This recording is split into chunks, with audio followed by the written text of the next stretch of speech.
সে যদি জেলখানায় না যেত মিথ্যা মামলায়, তাহলে তার লিভার ট্রান্সপ্লান্ট, তার লিভারের যে সমস্যা, তার সেই লিভারের চিকিৎসা আমরা সঠিকভাবে করতে পারি নাই।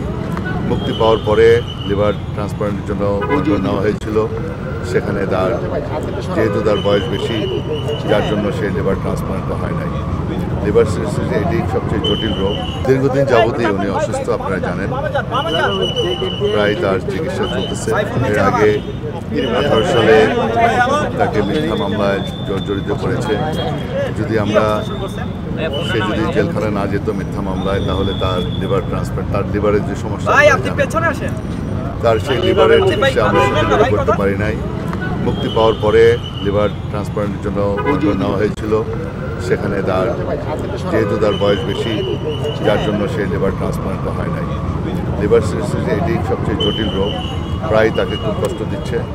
সেই জন্যই বারবার তাকে এবার কেয়ারে চলে আসতে হচ্ছে। আজকে খুবই খারাপ অবস্থা এবং আইসিইউতে আছেন। আমরা সবাই উদ্বিগ্ন, সরকারের মধ্যে আছে গোটা জাতি সিসিউতে আছেন এবং সবাই আমরা গোটা জাতি উদ্বিগ্ন। বিভিন্ন রাজনৈতিক দল সবাই আমার নেত্রীর জন্য, মুক্তির জন্য দোয়া চেয়েছেন এবং মাননীয় প্রধান উপদেষ্টা উনিও দোয়া চেয়েছেন এবং আমরা গোটা দেশবাসীর আজকে অভিভাবক উনি। তো সেই হিসাবে আমরা সবাই উদ্বিগ্ন, আমরা সবাই দোয়া করি যেন আমাদের প্রিয় নেত্রী তিনি যেন আবার সুস্থ হয়ে আবার আমাদের মাঝে আসতে পারেন। আসলে সবাই দোয়া করাটাই এখন আমাদের কাজ এবং তাদের পরিবারের মেম্বারের সাথে আমার কথা হয়েছে এবং উনিও দোয়া চেয়েছেন।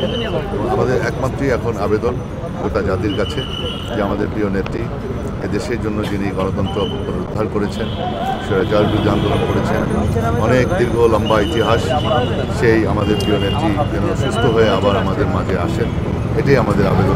মেডিকেল বোর্ড সর্বশেষ কিছু জানিয়েছেন কিনা? মেডিকেল বোর্ড না, এটা মেডিকেল বোর্ড সেটা তারা বলতে পারবেন।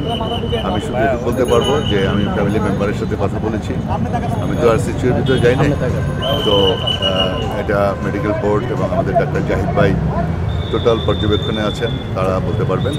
আমি শুধু আমি তাদের ফ্যামিলি মেম্বার, ছোটো ভাবির সাথে দেখা হয়েছে, তার কাছ থেকে আমি সব কিছু জেনেছি। আপনারা সবাই দোয়া করবেন, উনি দোয়া চেয়েছেন, আপনারা সবাই দোয়া করবেন, এটাই আমার। দেশে দেশে সবার সাথে দ্য নিউজ।